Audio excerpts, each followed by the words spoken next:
భలే ఉన్నాడే ఈ నెల 13వ తారీఖు రాబోతుంది. ట్రైలర్ అయితే రిలీజ్ అయింది. చాలా ఇంట్రెస్టింగ్ అనిపించింది. ఫస్ట్ టైము కాకుండా ఈ రాజ్ తరుణ్ అయితే ఈ టైప్లో ఈ జానర్లో ఎప్పుడు సినిమా చేయలేదు, ఈ లుక్లో ఎప్పుడు కనిపించలేదు. కాకపోతే కామెడీ అయితే అద్భుతంగా ఉంది. నాకు ఉయ్యాల జంపాల జానర్ కనిపించింది, ఓ పక్క నుంచి పెళ్లి పుస్తకం కనిపించింది. మరి ఎందుకు అనిపించిందో అట్లా అనిపించింది. సో సినిమా అయితే చాలా ఇంట్రెస్టింగ్గా ఉండబోతుంది. అలా అయితే కాన్ఫిడెంట్గా ఉన్నారు. సో టీం మనతో పాటు ఉన్నారు డైరెక్టర్ శివసాయి గారు, రాజ్ తరుణ్, అలాగే మనీషా. హాయ్ అండి సార్. ఫస్ట్ మిమ్మల్ని అడుగుతాను సార్. ఫస్ట్ 7th అనుకున్నారు, కొన్ని పెద్ద సినిమాలు వస్తున్నాయి, తర్వాత 13th వెళ్ళారా? ఏంటి పెద్ద సినిమాల వల్ల వెళ్ళారా లేకపోతే? క్యాలిక్యులేషన్స్, ప్రొడ్యూసర్ గారి క్యాలిక్యులేషన్స్ అండి. అంటే 7th అండ్ 2 ఫెస్టివల్ ఉంది కదా, మేము ఫెస్టివల్ టార్గెట్ చేసుకున్న తర్వాత లేదు ఫెస్టివల్ కంటే 13th వస్తే బాగుంటుంది అని అనుకొని ముందే ప్లాన్ చేసుకొని ఇమీడియట్గా ఎక్కువ టైం తీసుకోకుండా 13th వెళ్ళి. సూపర్. రాజ్ తరుణ్ గారు, ఇప్పుడు అందరూ అడుగుంటారు, చాలామంది చాలాసార్లు అడుగుంటారు, దయాగాడి దండయాత్ర జరుగుతుంది. థియేటర్ మీద దండయాత్ర బ్యాక్ టు బ్యాక్ వస్తున్నాయి. అది మీరు చేసిన ప్లాన్ కాదు, గేట్స్ ప్రకారం ఎవరి ప్లానింగ్ ప్రకారం ప్రొడ్యూసర్స్ మీరు యాక్ట్ చేసి వెళ్ళిపోతారు. ఎట్లా ఉంది sir project? Back to back వస్తున్నాయి. పురుషోత్తముడు హ్యాపీ కదండి, నిజంగా చాలా హ్యాపీ కదా. అంతకంటే ఇంకేం కావాలి. అంటే నాకు కూడా నా సంబరం కదా, నాది సోలోగా సినిమా వచ్చి ఇట్స్ బీన్ అ వైల్. అతివృష్టి అనావృష్టి అంటారు కదా, సో అలా అయిపోయింది అంతే. నెక్స్ట్ కూడా గ్యాప్ లేకుండా వస్తూనే ఉంటాయి. సూపర్. ప్లానింగ్ అయితే బాగుంది సార్. పురుషోత్తముడు మంచి రేట్స్, మంచి ఓటీటీ కూడా 4.6 అని తెలినట్టు ఉంది. ఆహాలు అనుకుంటానండి, నాకు ఎగ్జాక్ట్గా అయితే మంచి కోడ్ వచ్చింది ఆహాలో. ఈ సినిమా కూడా నాకు తెలిసి బాగానే ఉంటుంది. ట్రైలర్ చాలా ఇంట్రెస్టింగ్ అనిపించింది. మనీషా, సినిమా బాగానే ఉండదు కదండి, సినిమా చాలా బాగుంటుంది. చాలా బాగుంటుందా? చాలా బాగుంటుంది. ఏం సార్ అంత నమ్మకం? ఎందుకంటే మీకు అడుగుతూనే ఉంటాం మేము కూడా. ప్రతి వాళ్ళు ఇక్కడ కూర్చున్న వాళ్ళు మా సినిమా అద్భుతం, అమోఘం, అసలు తిరుగులేదని చెప్తూ ఉంటారు. ఏం లేదు, మీరు వెళ్ళండి థియేటర్కి వెళ్ళిపోండి, మీరు అక్కడ చూడండి అంటారు. కామన్గా చెప్పేడే. ఎందుకంటే ఫ్లాప్ అవుద్దని ఏ డైరెక్టర్ తీరు, ఏ ప్రొడ్యూసర్ రాడు. ఎందుకంటే ఒకవేళ తెలిసినా సరే చెప్పరుగా, ఇప్పుడు మా సినిమా దరిద్రంగా ఉంది కానీ థియేటర్లో చూడండి అని చెప్పరు. కానీ ఇది మాత్రం అంటే నేను నా మొహంలో తెలిసిపోద్దాడు చెప్పేటప్పుడు. ప్రతి సినిమా కూడా చాలా బాగా చెప్తాను కానీ మొహంలో తెలిసిపోద్ది. సినిమా నిజంగా చాలా బాగా వచ్చింది. థియేటర్కి వెళ్ళి చూస్తే ఖచ్చితంగా 2 గంటలు 15 నిమిషాల సేపు ఫ్యామిలీ అంతా కలిసి హ్యాపీగా ఎంజాయ్ చేసే సినిమాని, ఫ్యామిలీ అంతా కలిసి హ్యాపీగా ఎంజాయ్ చేసి ఒక మంచి ఫీలింగ్తో బయటికి రావచ్చు. సో నిజంగా చాలా బాగా వచ్చింది. మనీష్, ఎలా వచ్చింది ఆఫర్ మీకు? ఫస్ట్ సినిమా కదా, డెబ్యూ కదా, ఎలా వచ్చింది ఆఫర్? సినిమా చాలా బాగా వచ్చింది. యాక్చువల్లీ మారుతి సార్ నాకు ఈ అవకాశం ఇచ్చారు. Actually I'm very very grateful to him. నా ఆడిషన్స్ చూసి నేను చేయొచ్చు అని నా మీద నమ్మకం పెట్టి నాకు ఈ క్యారెక్టర్ ఇచ్చారు, ఈ మూవీ ఇచ్చారు. So I'm very very grateful. It's all thanks to Maruthi sir. First time ఆడిషన్కి వచ్చారా? అంతకుముందు ఇన్స్టా రీల్స్ కానీ అట్లా ఏమైనా ఉన్నాయా మీకు? ఏమైనా మోడలింగ్ కానీ? ఏం లేదు, ఆడిషన్ వచ్చేసి నేను ఆడిషన్తో వచ్చాను. Great sir. గీతా సుబ్రహ్మణ్యం, పెళ్లి గోల, తర్వాత మెయిన్ స్ట్రీమ్ సినిమా, మీ వెబ్ సిరీస్కి మంచి ఫ్యాన్స్ ఉన్నారు. మా ఇంట్లో కూడా ఫ్యాన్స్ ఉన్నారు సార్. Super sir. ఎందుకంటే ఆ మెయిన్ స్ట్రీమ్ ఏదైతే ఉందో మీరు పెట్టిన ఎసెన్స్ అవన్నీ చాలా బాగున్నాయి. గీతా సుబ్రహ్మణ్యం కానీ చాలా బాగుంది. అలాగే సినిమా కూడా ఉండబోతుంది. ట్రైలర్ అయితే అట్లా అనిపించింది. ఏంటి సార్ ఇక్కడ ఈ ఇన్సిడెంట్ ఏదైతే ఉందో, హీరోని ఒక రకంగా కొంచెం తేడాగా చూపిస్తారు, తర్వాత మారుతారు, చివరి కన్క్లూజన్ వేరుగా ఉంటుంది, ఆల్రెడీ ఊహించి ఉంటుంది. ఏంటి సార్ ఆ లైన్ ఏంటి? ఎక్కడది? కామెడీ కోసం చేశారా, ఎక్కడన్నా చూసారా? అంటే బేసికల్లీ సార్, ఇప్పుడు మంచివాడు అని ఒక పర్సన్ ఉంటాడు సార్. నౌడేస్ ఏంటంటే మంచివాడు ఈజ్ అండర్ రేటెడ్. లైక్ ఇప్పుడు ఒక మంచివాడు ఉన్నాడు అనుకోండి, మనమే కొంచెం ఈ మరీ ఎక్కువ మంచివాడులాగా ఉన్నాడు రా అనే ఫీలింగ్లోకి వచ్చేసాం. సో కానీ నిజంగానే మంచివాడు.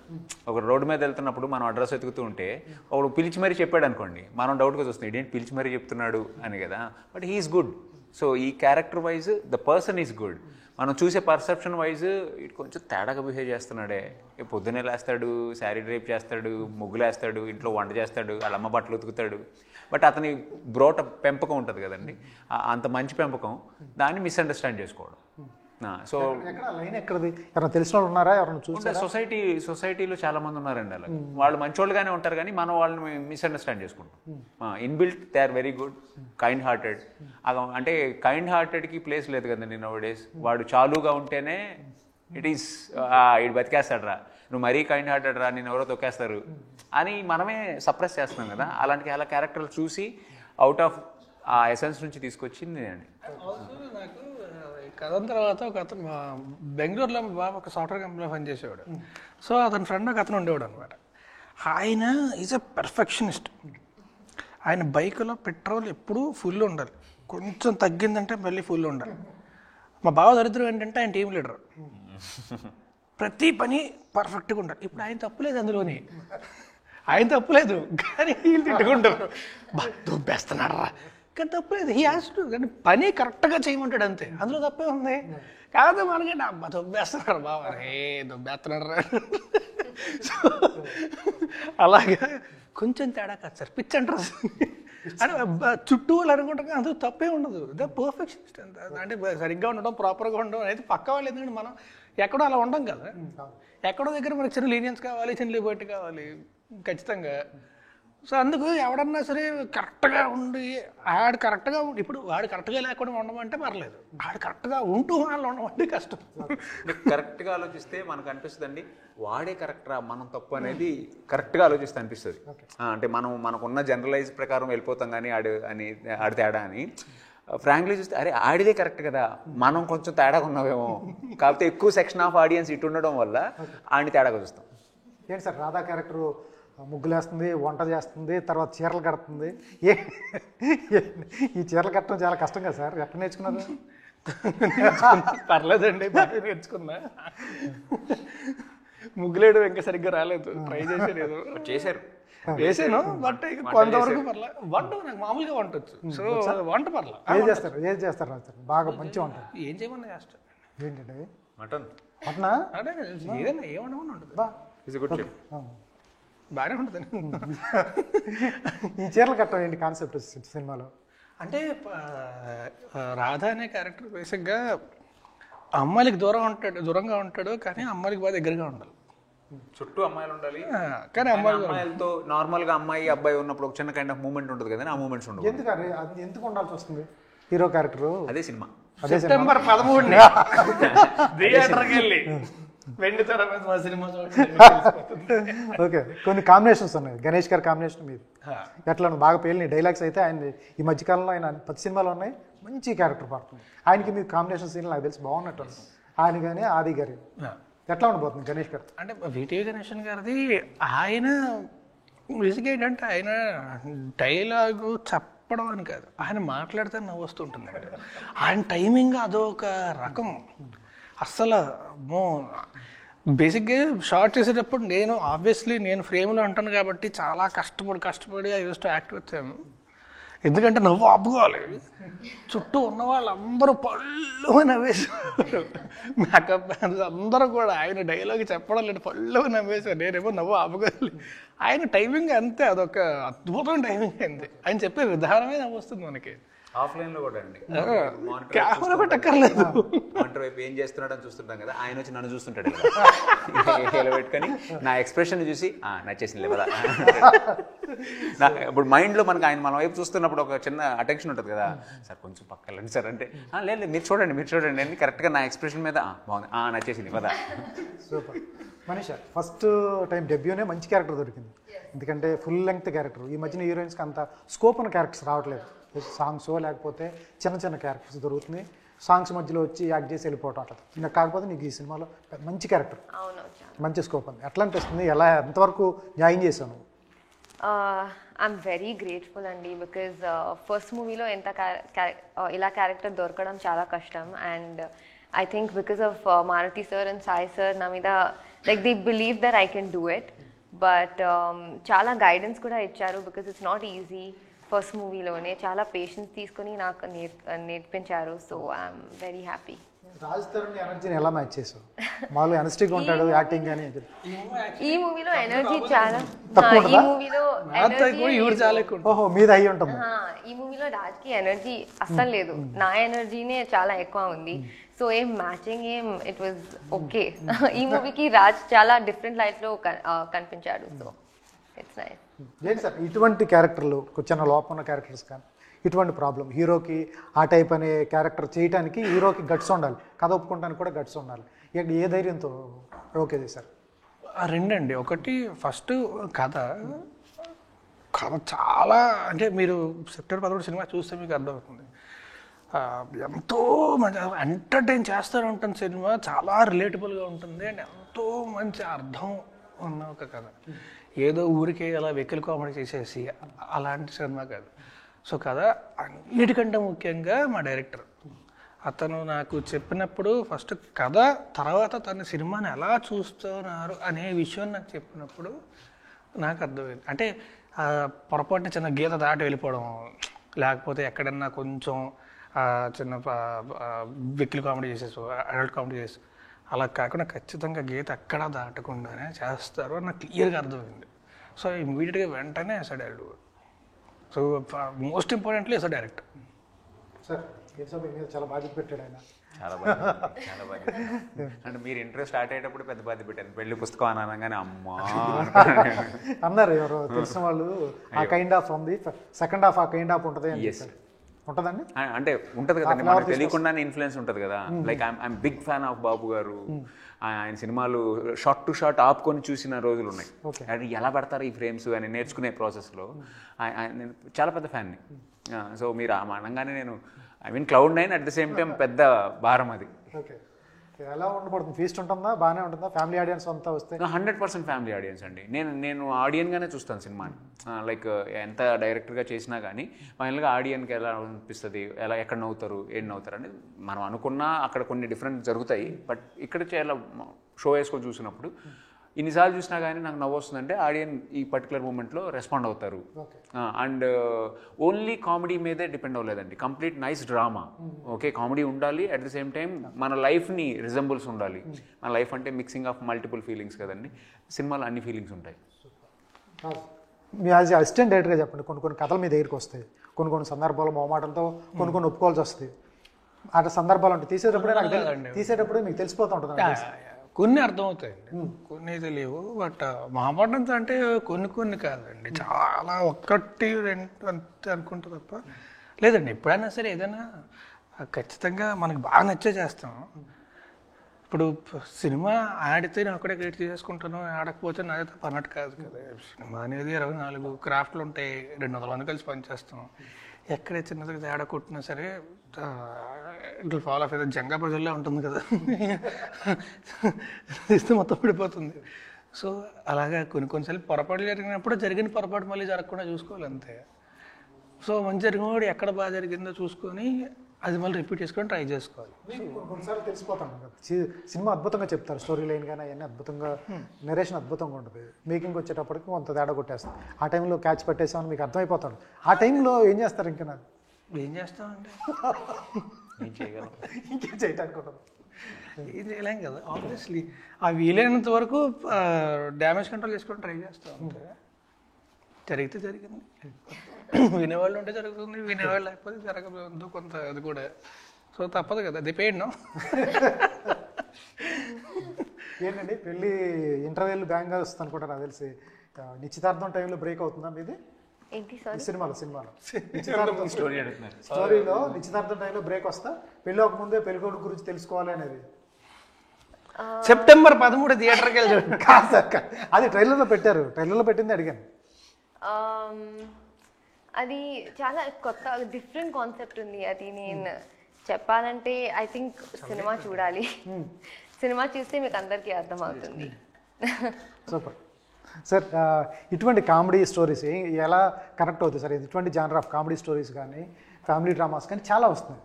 ఏముంటుంది స్పెషల్ అంటే? ఎందుకంటే ఒక ఫ్యామిలీ వెళ్ళాలంటే 2,000-2,500 ఖర్చు అవుతుంది. వే ప్యాటర్న్ కొంచెం బాగుంది, కొంచెం చూడొచ్చు అనుకుంటే ఓటీటీలో చూడొచ్చులే అనే అభిప్రాయం వస్తుంది వాళ్ళ రోజు. ఏముంటుంది వాళ్ళకి ఇంత డబ్బులు ఖర్చు పెట్టుకుని వెళ్ళి థియేటర్కి వెళ్ళి చూడాలంటే ఆ ఎక్స్పీరియన్స్ ఏమిస్తారు? ఇప్పుడు మనం నార్మల్గా సినిమాకి వెళ్ళినప్పుడు ఒక ఎంజాయ్మెంట్ ఎక్స్పెక్ట్ చేస్తామండి. ఒక ఎంజాయ్మెంట్ అంటే మీరు అన్నట్టు చాలా ఎక్స్పెన్సివ్ థింగ్. ఆడియన్స్ వచ్చి సినిమా చూస్తున్నారు అని అంటే we are so much gratitude to audience. So వాళ్ళ 2.5 hours ఏమి ప్రాబ్లమ్స్ ఏమి లేక, ఇప్పుడు ఎగ్జాంపుల్ చెప్తానండి. నేను ఒక సినిమా చూశాను, ఆ సినిమా నాకు నచ్చుతుంది. నేను నెల్లూరు సెక్షన్ ఆఫ్ ఆడియన్స్ చెప్తున్నాను, నేను మాది నెల్లూరు కాబట్టి. సో వచ్చేవాళ్ళు ఎలాగంటే పొద్దునంతా పని చేసుకుంటారు, సాయంత్రం వచ్చి రిలాక్స్గా ఫస్ట్ రోలో కూర్చుంటారు, ఫ్యామిలీకి ఒక పాప్కార్న్ ఇస్తారు, వాళ్ళ పాప ఉంటారు. They want to enjoy the movie. వాళ్ళకి ఎక్కువ భారాలు పెట్టేసామనంటే దే కాంట్ టేక్ ఇట్. ఎందుకురా ఎంత ఏడిపిచ్చేస్తున్నావు అనేది ఉంటుంది. So they want to enjoy all emotions. చూసి బాగుందిరా, ఈ ఫీలింగ్ అయితే 100% ఆడియన్కి థియేటర్లో వస్తుందండి. ఇప్పుడు మీరు ఓటీటీకి తర్వాత ఓటీటీకి వచ్చి ఏ మూవీ అయినా వస్తుంది, కానీ ఓటీటీలో చూసే ఎంజాయ్మెంట్ ఈజ్ డిఫరెంట్, థియేటర్లో చూసే ఎంజాయ్మెంట్ ఈజ్. నాకు రెండు చేస్తున్నాను కాబట్టి ఐ నో ద బోర్డర్. ఓటీటీలో ఇలా చూస్తారు, థియేటర్లో ఇలా ఇలా ఉంటేనే చూస్తారు అనేది క్లియర్గా తెలుసు కాబట్టి ఐ వర్క్డ్ ఆన్ ఇట్. ఏముంటుంది సార్ క్వాలిటీలో తేడా వస్తుందా, లేకపోతే వెబ్ సిరీస్కిను సినిమాకు ఉన్న డిఫరెన్సెస్ ఏంటి? అంటే ఇప్పుడు థియేటర్లో కూర్చొని నాకు తెలిసి ఒక పెద్ద కథని సినిమా 3 గంటలు దాటిన ఒక పెద్ద కథను అయితే వెబ్ సిరీస్ చేయొచ్చాము, ఇంకెక్కువ చెప్పాల్సి వస్తే. అంటే వెబ్ సిరీస్లో చేయాలి ఉంటే చేద్దాం అని కాదు, వెబ్ సిరీస్లో చేయాలి మీరు 3 hours కంటే మోర్. అంటే సింపుల్ ఏంటంటే షార్ప్ ఉంటుందండి థియేటర్లో. మీ థియేటర్లో ఎక్కువ చెప్పేస్తే ఆడియన్ 2.5 గంట ఒక దగ్గర కూర్చొనే ఉండాలి, ఎక్కడికి పోగలేడు. అంటే ఈ మధ్య మొబైల్ ఎక్కువ చూసేస్తున్నారు, అది కూడా పట్టుకోకుండా చూడాలి అని అంటే 2.5 hours you need to engage him. OTT section ఏంటంటే you can do all your works, ఇంట్లో వంట చేసుకుంటూ చూడొచ్చు, వర్క్ చేసుకుంటూ చూడొచ్చు. సో థియేటర్లో అప్పుడు inch to inch you need to concentrate. ఎక్కడ నవ్వు తెప్పిస్తుంది, ఎక్కడ ఏడుస్తాడు, ఎక్కడ ఎమోషనల్గా ఫీల్ అవుతాడు, everything inch to inch you need to right. అని చెప్పి ఈ సిరీస్లు కూడా ఎక్కడ తక్కువ కాదండి. I wrote. సో నాకు బేసిక్గా డిఫరెన్స్ ఏంటంటే, ఇప్పుడు 8 episodes చేసాం అనుకోండి, సినిమాకి ఒకటే ఇంటర్వెల్ ఉంటుంది, దీనికి 7 interval కావాలి. 7 interval అంటే it's not that easy to write. Sir రైటర్గా, అసిస్టెంట్ డైరెక్టర్గా మీరు చెప్పండి, ఎందుకంటే గతంలో చూసిన సినిమాలు వేరు. ఆఫ్టర్ కరోనా సినిమా స్టైల్ మారిపోయింది, ఓల్డ్ సినిమా చూస్తున్నారు, ఓటీటీ చూస్తున్నారు, ఓటీటీ ప్లాట్ఫామ్లో అన్ని రకాల లాంగ్వేజ్ చూస్తున్నారు, ఎందుకంటే లాంగ్వేజ్ పెట్టేస్తున్నారు. ఇవాళ ఉన్న రోజుల్లో కథ చెప్పి 2.5 గంటలు కూర్చోబెట్టడం అనేది చాలా టఫ్ జాబ్. అది డైరెక్టర్కి టఫే, యాజ్ హీరోకి టఫ్, ఎందుకంటే షోల్డర్స్ మీద వేసి తీసుకెళ్ళేది మీరే కాబట్టి. ఇవాళ ఏమాత్రం లూజ్ సీన్స్ కానీ రిపీటెడ్ సీన్స్ వచ్చినా కానీ, ఎక్కడో వచ్చిన సినిమా సీన్స్ వచ్చినా కూడా వాడు ఇట్లా రీల్స్కి వెళ్ళిపోతాడు. ఇవాళ ఉన్న టైంలో ఆడియన్ని కూర్చోబెట్టడం, దాన్ని కాన్సన్ట్రేట్ చేయించడం ఎంతవరకు కష్టం? ఖచ్చితంగా అది ఛాలెంజ్ అండి. అది కష్టం అనే దానికంటే it's challenge. It's definitely challenge and it's a very good challenge. ఎందుకంటే అప్పుడే కదా మనకి కొత్త కథలు వస్తుంటాయి. ఖచ్చితంగా కొత్త కథలనే కాదు, అంటే innovative thinking and also see ఎక్కడ అంటే ఇన్స్పిరేషన్ ఇస్ ఆల్వేస్ గుడ్ అండి. అసలు ఎప్పుడు తప్పలేదు అందులో, ఎప్పుడు తప్పలేదు. ఒకవేళ ఎక్కడి నుంచి ఇన్స్పైర్ అయినా సరే ఎలా ఇన్స్పైర్ అయ్యే దాన్ని ఎలా వాడారు అనేది చాలా ఇంపార్టెంట్ తప్ప ఇన్స్పైర్ అవడంలో ఎప్పుడు అసలు తప్పేం లేదండి అందులో, అస్సలు లేదు. సో అది మంచిదే, but this is a very good challenge. So ఇప్పుడు ఏంటంటే ఓటీటీ స్పేస్ ఓటీటీకి ఉంది, థియేటర్ స్పేస్ థియేటర్కి ఉంది, ఇట్స్ వెరీ క్లియర్. ఇప్పుడు అలా అని చెప్పి థియేటర్కి వెళ్ళి ఎవరు సినిమాలు చూడట్లేదంటే అలా కాదు కదా. ఇప్పుడు అన్ని సినిమాలు and one more thing is, మనకి ఈ లాక్డౌన్ తర్వాత అన్ని భాషల సినిమాలే చూస్తున్నారు. ఎక్కడ కూడా మన తెలంగాణ ఆంధ్రాలో కూడా అన్ని భాషల సినిమాలు చూస్తున్నారు, అందరివి చూస్తున్నారు, థియేటర్లోనే చూస్తున్నారు, ఓటీటీలోనే చూస్తున్నారు. సో అండ్ మన సినిమాలు కూడా అక్కడ చూస్తున్నారు. So it's a very good thing కదా. సినిమా బాగుందంటే it is reaching all over. So it is a very good thing and also this is a very good challenge. It is అంటే మన you will come up with something new. ఇప్పుడు ఈ cinema అనుకున్నప్పుడు ఒకవేళ ఎక్కడి నుంచి అన్నా సరే పోనీ ఏదైనా రెఫరెన్స్ తీసుకుందాం అంటే అది రెఫరెన్స్ దొరకలేదు.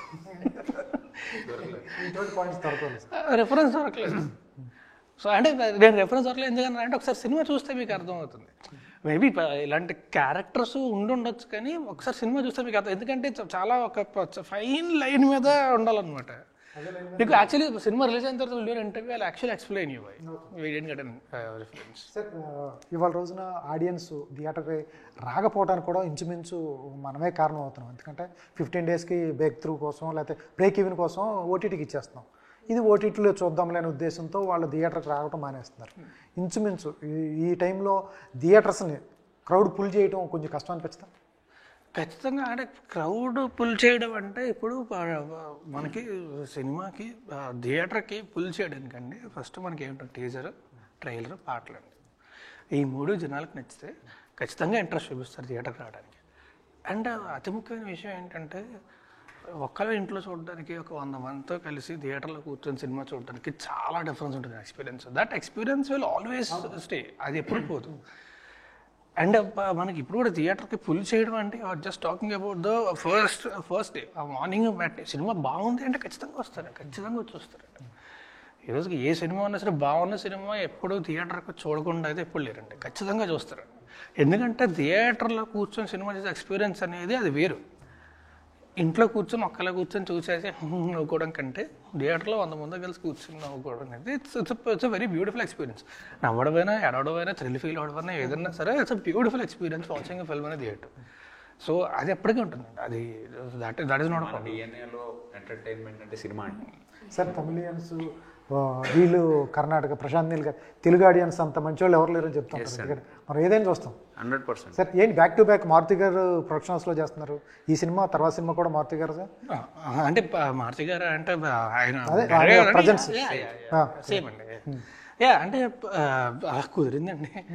కథ చాలా బాగుంది, చేద్దాం అనుకున్నాను. సో చేస్తున్నాను. ఏంటి సార్ పర్సనల్గా ఏ జానర్ ఇప్పటివరకు? రామ్ కామ్స్ చాలా చేశారు మీరు, చాలా ఎక్కువ రామ్ కామ్స్, మీ స్లాంగ్ ఇదంతా వెళ్ళారు. ఏంటి రాజ్ తరుణ్కి ఇష్టమైన క్యారెక్టరైజేషన్ కానీ ఇష్టమైన జానర్ అంటే ఏంటి? నా ఫేవరెట్ జానర్ అంటే కామెడీ కాకుండా, కామెడీ చూసేసాం. నాకు బేసిక్గా నాకు రామ్ కామ్స్ అంటే చాలా ఇష్టం అండి. అది కాకుండా అంటే ఎనీ జానర్ ఏమో ఓకే. హర్రర్ అంటే కొంచెం కొంచెం చాలా ఎందుకు సార్ అర్ర కంటే ఎక్కువ జరిగినాయి ఆయన జీవితంలో. చాలా చూసాను హర్రర్ సినిమా చాలా. లేదు అన్నారు ఒకసారి యూట్యూబ్ ఓపెన్ చేస్తే హర్రర్ సినిమా. ఒకసారి హర్రర్ లైన్ ఉందంటే నా జీవితంలో ఉన్న హర్రర్ చాలు, మళ్ళీ ఇంకో హర్రర్ చెప్పాలను. నాకు వినరు, హర్రర్ స్టోరీ చెప్పినా వినరు. హర్రర్ అంటే చూడడం కూడా నాకు అంటే జంప్ స్కేర్స్ ఉంటాయి కదా, వాళ్ళు ఒక్కొక్కసారి ఏంటంటే సైలెన్స్ ఉండి సైలెంట్ అయిపోద్ది. జంప్ స్కేర్ ఎక్స్ప్లోర్ చేస్తుంటాం. చెప్పేసారు ఎందుకు నాకు అద్దరు వద్దు. అఖిలేశ్వర గారు వాళ్ళ అమ్మగారు ఆయనకి చీర కట్టేవాళ్ళని తెలుసా ఈ ఇన్సిడెంట్? విన్నారా? నేను ఎక్స్ప్లోర్ చేశానండి. శారీ డ్రైపింగ్ అని అన్నప్పుడు ఎవరెవరు కడతారు అంటే even I experiment on my wife. Explore చేశాను. ఆయన ఆ టైంలో చీర కట్టారని విన్నాను. అండ్ ఆల్సో ఏఎన్ఆర్ గారు మొదట్లోని నాటకాలు వేసేటప్పుడు ఆవిడ కొన్ని స్త్రీ వేషాలు వేశారంట. సో నాకు తెలిసి అక్కడి నుంచి ఆయనకి వచ్చారు. ఆయన దాన్ని బాగా పోర్ట్రేట్ చేస్తారు, అసలు వెకిలితనం లేకుండా స్త్రీ వేషాన్ని చాలా బాగా పోర్ట్రేట్ చేస్తారు. పాత సినిమాల్లో ఉంది. ఏంటి సార్ ఫ్యామిలీ ఆడియన్స్ ఏమైనా డిస్టర్బెన్స్ అయినా వస్తా? No, this meant for family audience only family. నేను ఐ హ్యావ్ ఎ డాటర్. నేను నా డాటర్తో కూర్చొని చూస్తాను. Super sir. 100% ఆ కాన్ఫిడెన్స్ నేను ఫస్ట్ నుంచి అనుకున్నది అదే, నేను నా ఫ్యామిలీతో కూర్చొని చూడాలి. Super sir, all the best sir. Cinema trailer అయితే చాలా బాగుంది. కాన్ఫిడెంట్గా చెప్తున్నారు వీళ్ళైతే సినిమా బాగుంటుందని. మీరు కూడా 13th వీలుంటే ఖాళీ చేసుకుని సినిమాకి అయితే వెళ్ళండి. మంచి ఎక్స్పీరియన్స్, కామెడీ నవ్వుతూ అయితే థియేటర్ నుంచి తిరిగి వస్తారని చాలా కాన్ఫిడెంట్గా చెప్తున్నారు. ఇది టీంతో చిట్ చాట్.